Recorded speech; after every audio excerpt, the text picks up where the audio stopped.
Salut à toi, j'espère que tu vas bien et bienvenue dans la deuxième partie de ce guide ultime sur comment scorer un combat de MMA. Avant toute chose, assure-toi d'avoir bien regardé la première partie parce que c'est un prérequis pour celle-ci. T'es prêt? C'est parti. Aujourd'hui, nous allons décrypter comment les juges attribuent les scores d'un round. Un 10-10 rare, un 19 fréquent, un 18 significatif et le très rare 10-7. Commençons par le cas le moins habituel. Le 10-10 est un oiseau rare, presque mythique, utilisé seulement quand un juge ne peut pas distinguer la moindre différence entre les combattants. Les règles poussent les juges à noter la moindre petite différence afin d'éviter le 10-10. Celui-ci ne peut donc être donné qu'à la seule condition qu'un juge est incapable de voir la moindre infime différence dans l'un des trois critères. Il faut donc que le juge voit un round où il considère que le critère 1 est à 100% à égalité, le 2 également, et même le 3. Ce 10-10 n'est même pas donné à un round sur 10 minutes. Cela arrive plutôt lorsqu'un round est arrêté tôt, mais doit être scoré pour une décision technique. On expliquera tout ça dans la partie 3, donc reste connecté et abonne-toi à la chaîne Fight Minds.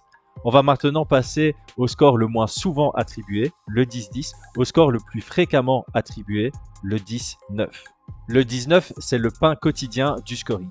Il va d'une légère supériorité, où un combattant prend l'avantage avec une simple frappe de plus, à une domination claire dans le round sans être pour autant écrasante.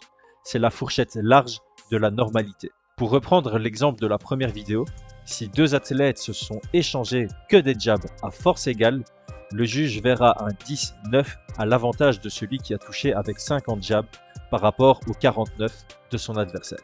Pour illustrer de manière absurde avec un round qui se départage non pas sur le critère 1, mais sur le critère 3, si deux athlètes n'envoient aucune frappe, passent 5 minutes en 50-50 à la cage, le juge donnera le 10-9 à celui qui a 2 minutes 35 de contrôle contre les 2 minutes 25 de contrôle de son adversaire. Mais un 10-9, c'est aussi un round avec un athlète qui prend les devants et domine clairement les échanges pendant le round sans être submergent. Tu l'auras compris, la définition du 10-9 est une large fourchette. Alors, où est la limite avec le 18? Eh bien, c'est la partie qui devient la plus intéressante selon moi. Le 18 est bien évidemment significatif. Dans le cas d'un combat en 3 rounds, si un athlète prend un round avec un 10-8, il force son adversaire à devoir le finaliser ou à lui aussi prendre un round avec un 10-8 s'il veut l'emporter. En effet, un 10-8 d'un côté contre 2 10-9 amènera à une égalité. Sur 5 rounds, c'est également significatif.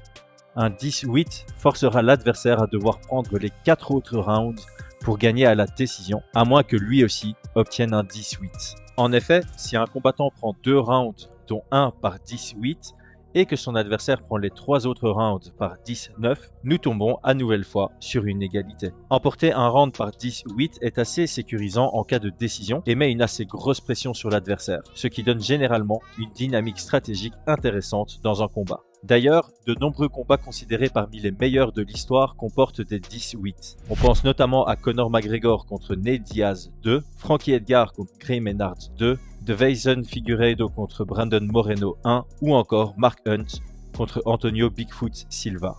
Il existe des situations où un juge doit mettre un 10-8. Puis, il existe aussi des situations où il peut simplement le considérer. Commençons par l'explication d'un 18 automatique ou obligatoire. Tu as peut-être déjà entendu parler de l'expression les 3 D. Domination, Duration and Damage. Qu'on traduit en français avec 3 D également, domination, durée et dégâts. On va maintenir cette expression pour la mnémotechnique, mais tu sais très bien maintenant que le 3e D est en fait un I pour impact. Un athlète qui domine son adversaire sur la durée en infligeant du dégât, / en étant impactant, se verra gagner le round avec un 10-8. Ça, c'est automatique. Maintenant, il y a plusieurs situations où le 10-8 peut être considéré. La première est lorsqu'on a 2 des 3D. Par exemple, une domination sur la durée sans avoir été tant impactant que ça peut fonctionner. Là, le juge peut contempler de mettre un 10-8. Un juge peut également considérer un 10-8 lorsqu'un athlète a été extrêmement impactant, sans avoir spécialement dominé sur la durée.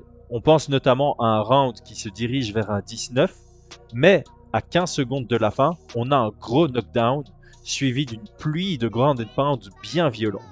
Là aussi, le juge peut considérer ce 18. Finalement, l'inactivité de l'adversaire peut être un argument qui pousse un juge vers le 10-8. Cela arrive souvent quand la fatigue s'installe. Un athlète est actif sans être très impactant, avec un adversaire fatigué qui fait le minimum pour survivre au round. Voilà tout pour les 10-8. On va donc passer au cas extrêmement rare des 10-7. À l'heure de cette vidéo, il n'y en a eu que 4 à l'UFC. Donc voici la liste si tu as envie d'aller voir à quoi ça ressemble après cette vidéo. Un juge donne le 4e round 10-7 pour Ilia Topuria contre Josh Emmett. Un juge donne le premier round 10-7 à ce même Josh Emmett face à Felipe Arantes. Un juge avait donné le premier round 10-7 à Khamzat Chimaev lors de ses débuts à l'UFC contre John Phillips. Un combat qui n'a pas vu son terme. Un juge donne le premier round 10-7 à Forrest Peds contre Sammy Morgan. Bizarrement, il y a aussi une scorecard qui traîne où l'on voit un 10-7 pour Justin Gaethje dans le 5e round contre Tony Ferguson. Il l'a finalisé dans cette reprise, donc le score n'est pas officiel. Comme tu le comprends, le 10-7 est une rareté extrême. Sur tous les combats, sur tous les rounds qui ont eu lieu à l'UFC, seuls 4 rounds ont connu un 10-7 et ça n'a jamais été unanime aux yeux des 3 juges.